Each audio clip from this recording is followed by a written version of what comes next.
E eu coloco, né, eu começo a nossa noite, eu sou uma pessoa de fazer muitas perguntas, e eu começo a nossa noite com essa pergunta para vocês começarem a refletir. O que as trouxe até aqui?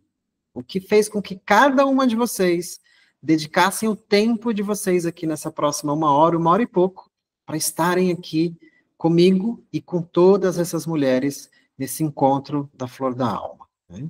Qual é a motivação? Eu sei a motivação individual de cada uma, porque vocês preencheram a pré-inscrição, colocaram lá, então eu sei o que faz com que vocês estejam aqui. Mas isso é, para mim, um momento de muita gratidão. E a gente começar a pensar o quanto esse momento ele pode ser gratificante para cada um de nós e, ao mesmo tempo, de forma coletiva, para todos nós. Tá? Então, pensar que tudo que nós fazemos tem por trás uma motivação. E eu quero que você pense nessa motivação de hoje e do quanto daquilo que eu compartilhar vai contribuir para a motivação de cada uma de vocês. Tá? De uma forma geral, tá? Eu posso dizer para vocês que todos nós estamos aqui em busca de algo maior. Talvez você esteja passando por um processo de enfermidade, eu vi que algumas passam pelo processo do câncer, mas todos nós estamos aqui em busca de algo maior. Algumas a entender o propósito de vida, outras pessoas querer colocar sua vida a serviço de outras estão em busca de um processo de cura, outras estão querendo entender relacionamentos, como é que eu posso ter relacionamentos melhores, outras pessoas estão focadas na carreira, no trabalho, como é que eu consigo crescer, estou me sentindo parada, como é que eu posso gerar, então, movimento na minha vida. Então, de uma forma geral, todos nós estamos aqui em busca de algo maior em nossas vidas. E olha que interessante, mulheres, vocês representam mais de 50% da população brasileira. Essa força, esse abraço, essa energia, representada por cerca de 109 milhões de mulheres. É um país que tem uma força feminina muito grande. E seja onde você estiver, a tua presença ela é extremamente importante. Extremamente importante. E eu sei que todos nós vivenciamos desafios, tá? Desafios na nossa área emocional, desafios em casa, desafios no trabalho, desafios na igreja, na sociedade, aonde quer que esteja, né? Então, por que eu trago essa informação? Porque quando nós atuamos em comunidade, quando nós atuamos em grupo, quando nós atuamos de forma coletiva, não tem ninguém que pare essa força, né? Eu sempre trabalhei, na época que eu trabalhei muitos anos em empresa, eu sempre trabalhei com muitas mulheres, empresas que eu trabalhei eram mais de 50%, 60%, 70% de mulheres, e eu adoro mergulhar neste mundo feminino pela riqueza que existe de aprendizado, de relacionamento e principalmente de abraço, tá? De acolhimento. Dentro da nossa busca, nós queremos ir além dos nossos medos, dos traumas, dos desafios. Eu acredito que talvez para vocês o sentimento de tudo que vocês estão vivenciando hoje é de como se estivessem atravessando uma ponte. Vocês querem atravessar um rio, querem talvez atravessar o oceano, né? Querem fazer uma ponte aí de um lugar para outro, indo talvez até mesmo de avião. Muitas vezes o que acontece é que no meio dessa ponte pode ter uma nuvem que não nos permite ver o que tem do outro lado. Essa nuvem pode ser um medo, essa nuvem pode ser um trauma, essa nuvem pode ser um desafio. E o que nós fazemos?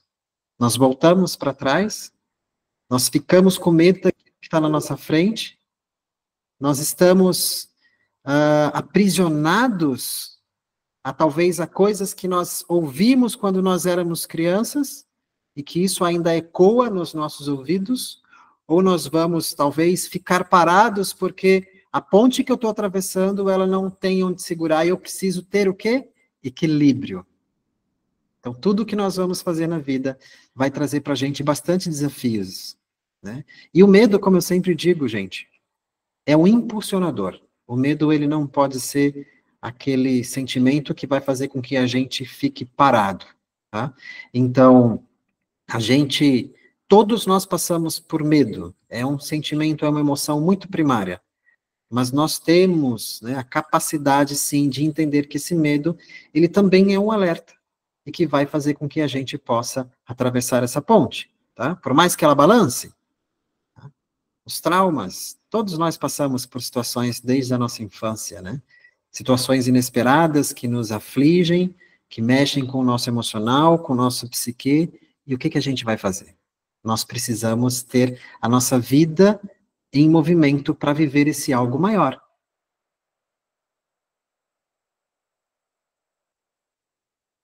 E quando a gente, então, olha para esse outro lado da ponte, que a gente entende o que existe lá, que a gente entende o que é esse algo maior, nós então percebemos que o que nós queremos é transcender tudo aquilo que está nos limitando e externar a nossa essência, externar a nossa melhor versão, externar aquilo que de bom tem dentro de nós. E a gente vive isso diariamente, como mãe, como profissional, como amiga, como filha, em todos os papéis que nós temos na sociedade. E transcender o limite aqui é ultrapassar de tal forma que a gente consegue se conectar com o que existe de melhor em nós. É a gente ir além. Quando a gente chegar do outro lado daquela ponte, nós vamos perceber que existe um novo caminho. E a gente vai desbravar esse novo caminho. E esse novo caminho também vai trazer novas aventuras.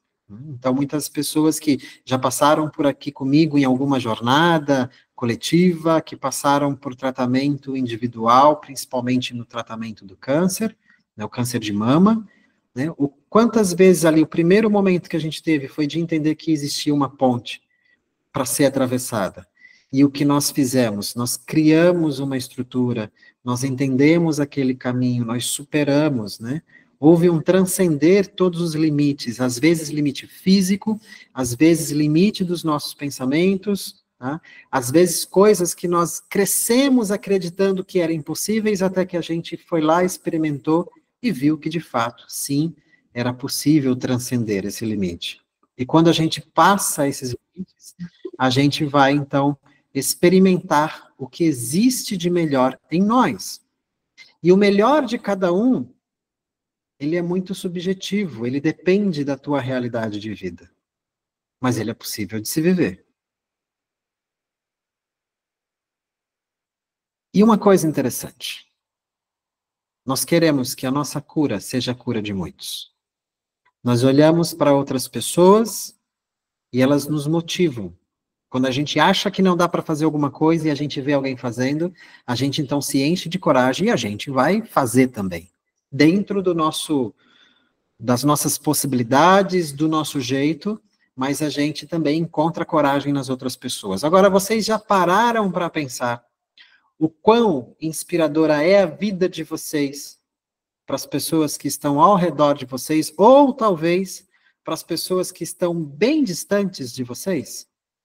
Eu tenho casos de pessoas que estão aqui com a gente ao vivo hoje, participando desse momento, né, que transcenderam seus limites, que experimentaram, se conectaram com a sua essência, e que a cura delas tem sido a cura de muitos.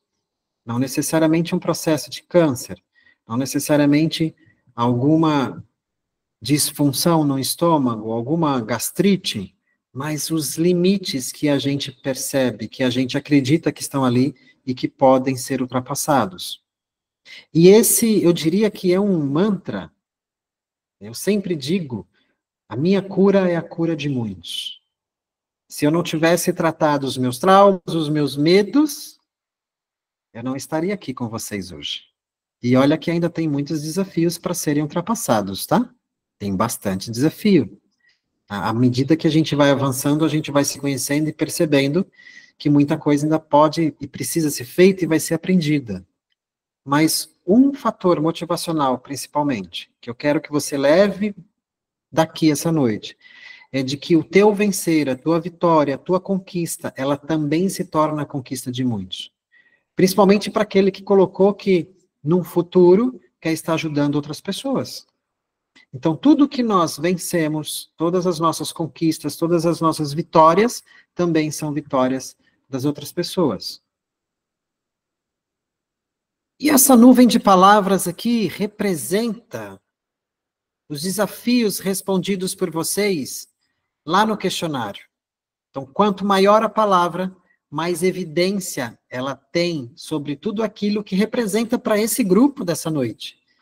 Então, a gente tem a palavra saúde bem grande. Muitas pessoas colocaram a palavra saúde, né? Saúde física, saúde mental, muitas pessoas conectadas em querer entender o seu propósito de vida, muitas pessoas querendo vencer situações e, digamos assim, desmistificar e poder ter melhores relacionamentos.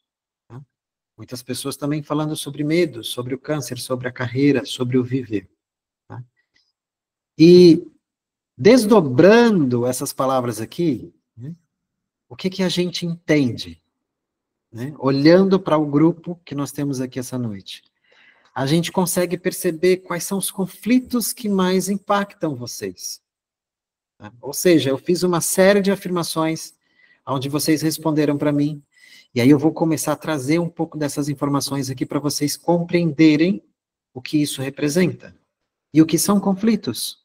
São situações inesperadas, traumáticas, que nós vivenciamos, que nos trazem um sentimento de que nós estamos sozinhos para resolver,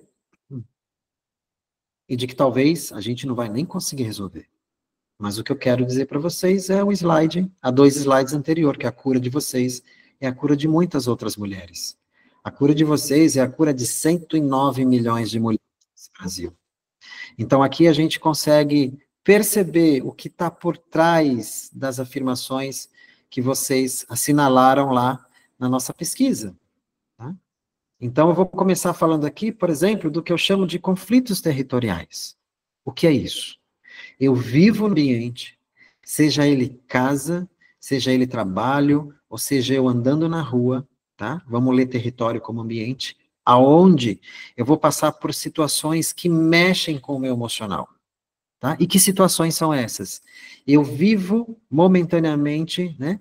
Eu vivo momentos de raiva e não consigo controlar essa emoção. Ou seja, alguém faz alguma coisa e eu explodo com a raiva. Ou também eu não consigo explodir nessa raiva. Isso fica preso dentro de mim. Né? Isso mexe com o meu intestino, com o meu estômago, isso aponta uma gastrite, aponta um refluxo, né? Eu tenho dificuldade de estabelecer limites, eu não sei dizer não para as pessoas, né? Eu não consigo me sentir pertencente à minha casa, ao meu trabalho, e eu estou sentindo que as pessoas, às vezes, estão querendo invadir o meu espaço. Eu não tenho privacidade, eu não consigo ficar quieta um momento, porque alguém sempre está querendo invadir o meu território. Então, tudo que representa, né, que, digamos assim, uma ameaça aos lugares onde eu estou, tudo isso é um conflito de território. Tá? E todos nós precisamos dos nossos espaços. Né? Meu espaço em família, meu espaço reservado, meu espaço de trabalho. Né? Então, se você está lá na sua casa, né, você tem uma determinada ordem, você tem uma determinada autoridade, e alguém quer ter essa autoridade no seu lugar. Você está lá no teu trabalho, desempenhando a tua função, e alguém quer ficar lá dando palpite, né, mandando no teu trabalho. E muitas vezes a gente não sabe dizer não ou se posicionar, e aí o que acaba acontecendo aqui? Eu vou gerando um certo conflito emocional. Tá? Então, um outro tipo de conflito também que impacta, né, é o conflito de separação ou de perda. E o que isso quer dizer? Né? É um constante sentimento de abandono ou de rejeição que eu estou vivendo. Eu tenho medo de que alguém muito querido, muito amado, possa me abandonar, ou alguém viajou, está distante, e eu estou me sentindo abandonado. Né? Alguém foi para algum lugar, não me incluiu, eu estou me sentindo rejeitado. Então, todas as situações que nós vivenciamos, a gente acaba fazendo uma leitura do que aquilo significa para a gente. E muitas vezes, eu não estou sendo abandonado ou rejeitado. Ou, às vezes, alguém, sim, também tem uma prática de me rejeitar ou de me abandonar. Isso também acontece. Né? Conflito de separação ou de perda, né, é quando eu me preocupo demais com as pessoas que eu amo, com pai, com mãe, com filho, com cônjuge, com irmão, com amigo e até mesmo com os pets, às vezes, né? Com os animais de estimação. Então, é um medo muito grande que a gente tem de perder essas pessoas queridas, né? Às vezes por uma questão de falecimento, e aí vem a dificuldade de eu lidar com o luto, de não saber lidar com essa perda. O luto não necessariamente por uma questão de falecimento de alguém, mas muitas vezes porque eu precisei mudar de cidade, precisei mudar de casa, tive que deixar o meu trabalho, ou fui desligado do meu trabalho. Então, todo o processo de separação é um processo de luto também, né? O que também se refere aos conflitos de separação e de perda? As brigas e as discussões constantes em casa. Alex, eu não tenho sossego. Eu não consigo estabelecer um relacionamento amigável, social, porque é discussão direto. Eu falo alguma coisa, alguém está implicando, ou alguém fala, eu já não tenho mais paciência para ouvir ou para resolver algum determinado assunto. E isso acaba gerando muita briga e discussão. Tá? Ali, talvez, um sentimento de abandono ou de rejeição que me faça também ter dificuldade para manter relacionamentos afetivos. Agora, a grande pergunta que eu faço para vocês. Tudo isso aconteceu na nossa vida adulta ou, de repente, tudo isso pode ter uma conexão quando nós éramos crianças? Né? De repente, eu já atendi situações, né, de uma mulher que, na infância, os pais se atrasaram para pegar na escola. E aquela criança, ela criou ali um sentimento de abandono. E aquilo foi muito forte para ela. Não significa que, na verdade, ela foi abandonada, mas a leitura que aquela criança fez é de como ela se tivesse sido, né? Ou uma criança que a mãe ou o pai vai colocar para dormir, a criança dorme, o pai e a mãe vai para a cama, e a criança acorda de madrugada, sozinha, chorando, desesperada, com sentimento de abandono. E às vezes a gente cresce a gente cresce, nos tornamos adultos com esse trauma muito inconsciente, escondido na nossa mente, e a gente se subjuga a relacionamentos que acabam nos prejudicando, porque a gente tem um medo de ser abandonados. Então, se conectar com o nosso eu, se conectar com a nossa essência, isso é extremamente importante. Né? Seguindo aqui a nossa trilha do que eu percebi, daquilo que vocês trouxeram, a gente também vai falar sobre um sentimento de autodesvalorização. O que é isso? Eu não consigo perceber o meu valor e isso afeta a minha autoestima. Eu me sinto desvalorizada por uma ou mais pessoas, eu tenho insegurança. É como se aqui eu não sentisse o meu potencial, eu não sentisse o meu valor, né? Então, a autodesvalorização é, eu não consigo perceber a minha força. E isso aqui acaba também impactando o nosso corpo. Agora, aonde surgiu tudo isso? Quem foi que disse que você não tem competência, que você não tem valor, que você não tem força? Talvez alguém tenha dito, mas muitas vezes também são as nossas vozes internas aqui na nossa cabeça que estão falando alguma coisa nesse aspecto. E isso impacta diretamente a nossa autoestima. Um outro tipo de conflito, que eu chamo de conflitos de identidades sexuais, aonde a gente vê muitas situações de relacionamento abusivos, né? Eu vivi um relacionamento abusivo, passou, não vivo mais, mas isso mexe comigo. Eu começo um outro relacionamento, a pessoa é super amável, super adorável, me trata bem, mas às vezes acontecem algumas coisas que é como se surgisse de novo aquela emoção de quando eu vivi um relacionamento abusivo. E Alex, eu não consigo seguir nesse relacionamento, porque a outra pessoa ela só me faz bem, mas eu não consigo trabalhar isso em mim. Aqui uma falta de conexão, de perceber quem verdadeiramente você é. Que tipo de situação vivenciou para a gente poder trabalhar isso de forma profunda. Eu já fui vítima de algum tipo de abuso sexual e isso ainda mexe comigo. Então, eu sempre falo, né, dentro do tratamento de câncer, que a mama, ela tem dois significados importantes. O primeiro é o nutrir e o proteger, é a amamentação. E o segundo, que a mama também reflete na identidade feminina. O símbolo, a mama, ela representa né, um símbolo sexual para a mulher.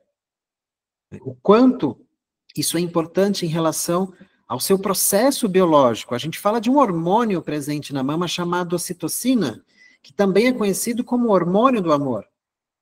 É o que gera o prazer na amamentação.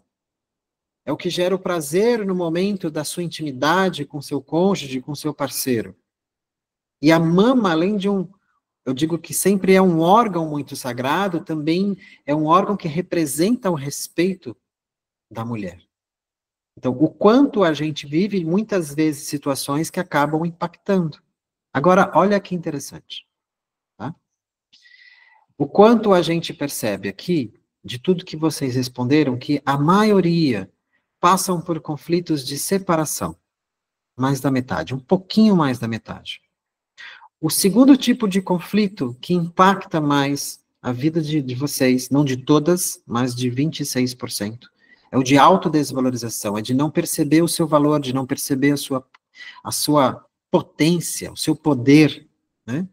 16% passam por conflitos territoriais e quase 7% por conflitos sexuais. Ou já viveram algum tipo de abuso, ou já viveram um tipo de abuso sexual, ou algum tipo de relacionamento abusivo, seja ele físico, seja psicológico. Esses números, né, essa informação, esse gráfico aqui, ele representa justamente a leitura daquilo que eu fiz em relação a tudo que vocês responderam. E olha que interessante. Mas existe um caminho, e a gente precisa entender mais sobre o que isso representa. Esses conflitos, eles impactam o nosso corpo, eles impactam a nossa biologia. Né? De que maneira? A gente vive uma situação que acaba impactando o nosso organismo. Né? Nós temos algo chamado sistema nervoso autônomo, ou seja, é onde atuam os neurotransmissores, é onde a gente interpreta as situações por um tipo de emoção, e isso também dá resposta ao nosso corpo. Então, quando a gente fala de conflitos de separação e perda, o que isso pode impactar no nosso corpo? A pele, numa alergia ou num câncer de pele, na mama, muitas vezes com um pequeno nódulo, com uma mastite, com um câncer de mama, no cabelo, quando existe queda, tá? No ovário, quando a gente fala de uma perda muito profunda, né, de uma pessoa amada, querida, que eu estimava muito. Os conflitos, né, de ambiente, de território, eles vão impactar aqui no nosso intestino, no estômago, na vesícula biliar, nos ductos pancreáticos, na bexiga, no rim. Por quê? Porque muitas vezes aqui, quando eu falo de intestino e estômago, vesícula e ducto pancreático, eu estou falando de situações que eu vivo onde eu passo por raiva. Bexiga e rim é porque eu não consigo definir o meu local. Eu estou lá no meu trabalho, tem alguém que invade meu espaço, e eu não consigo me defender daquela invasão que tem ali, né? É como se alguém quisesse invadir a tua casa, o teu espaço, o teu território. Quando a gente vive conflitos de autodesvalorização, o que isso pode impactar? Os nossos ossos. Por que os ossos? Porque é o que representa a estrutura do nosso corpo, é o que nos faz ficar em pé, é o que mostra a nossa força, né? As articulações, né? Então, quando eu tenho alguma articulação que impacta aqui, que eu não consigo movimentar o meu pé, meu joelho, ou a minha mão, o que significa isso? Um sentimento de autodesvalorização onde eu não consigo gerar meu movimento. Os canais linfáticos, né? Então, geralmente, quem passa, às vezes, por câncer de mama, tem algum linfonodo na axila, né? O que isso representa?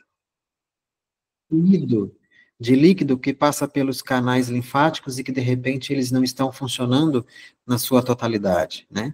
As veias e as artérias que fazem o nosso sangue percorrer pelo nosso corpo, os músculos, né?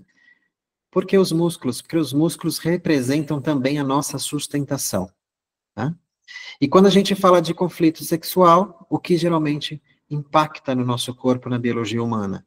A região pélvica, o útero, a região sacral, a vulva, o colo do útero.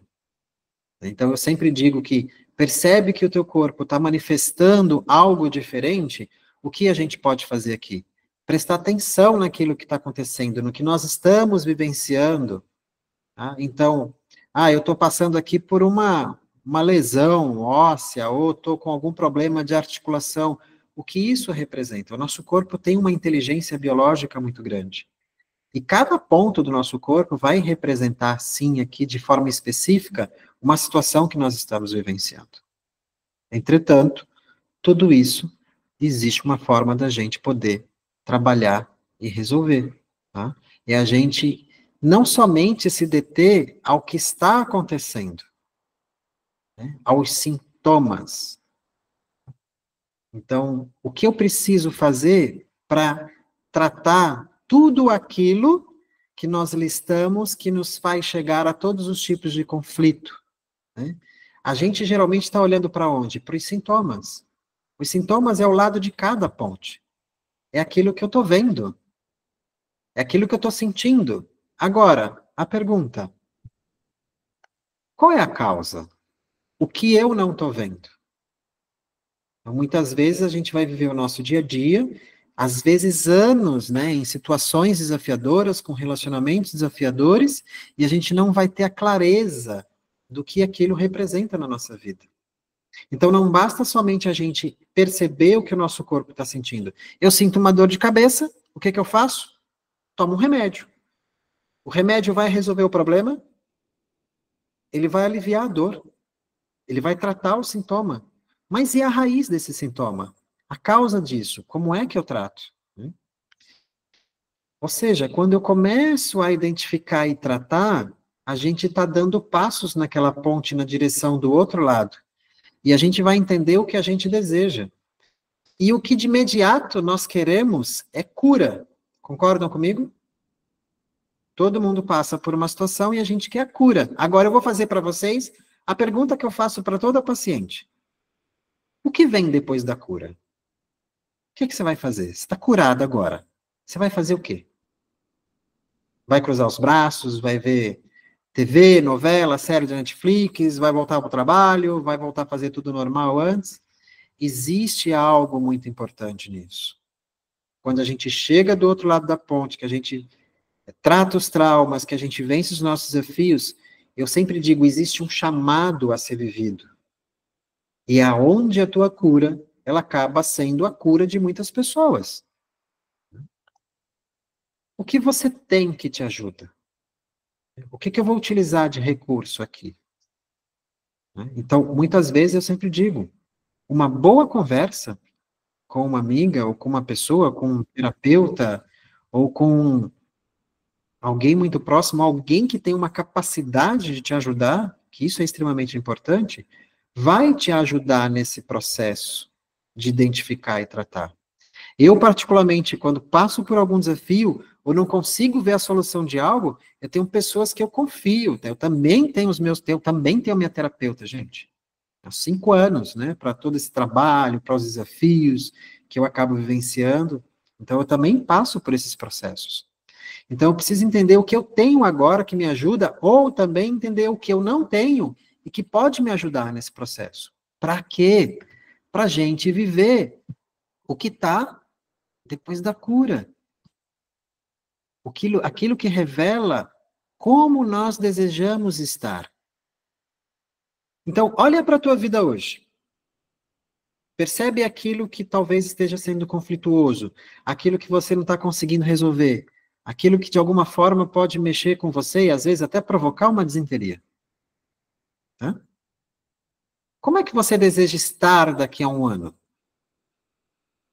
Tem pessoas que passaram, né? Eu falei que tem algumas pessoas, eu estou olhando para elas aqui na minha tela, que passaram pelo processo terapêutico. E a gente lança essa visão de como eu quero estar daqui a algum tempo. Então, é muito mais do que estar curado.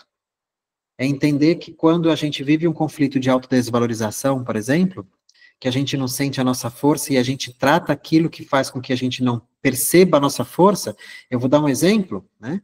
Então, quando a gente passa por algum problema na coluna, na espinha dorsal, é um sentimento de autodesvalorização, que representa que eu não estou sendo apoiada.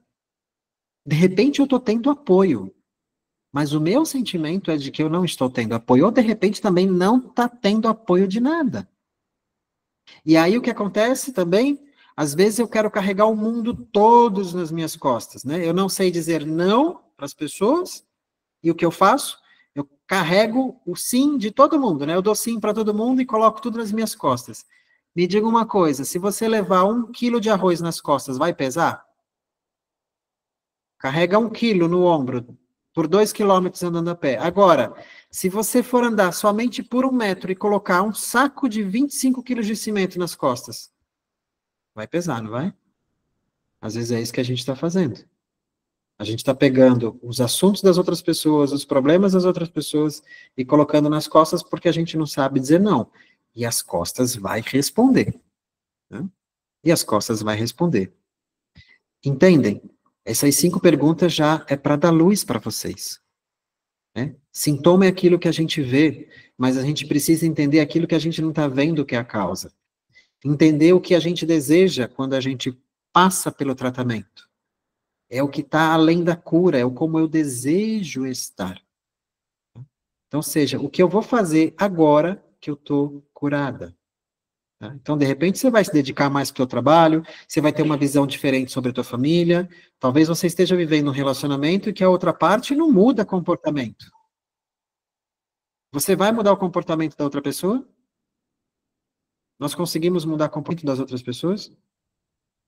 Que decisão você toma quando você vive num ambiente onde você não pode se expressar, que você não percebe o teu valor, que você é desvalorizada? São reflexões importantes que a gente precisa fazer. E nesse processo, nessa jornada, a gente sempre vai ter clareza para poder tomar a decisão, né? Ou a mudar o comportamento que é necessário. Né?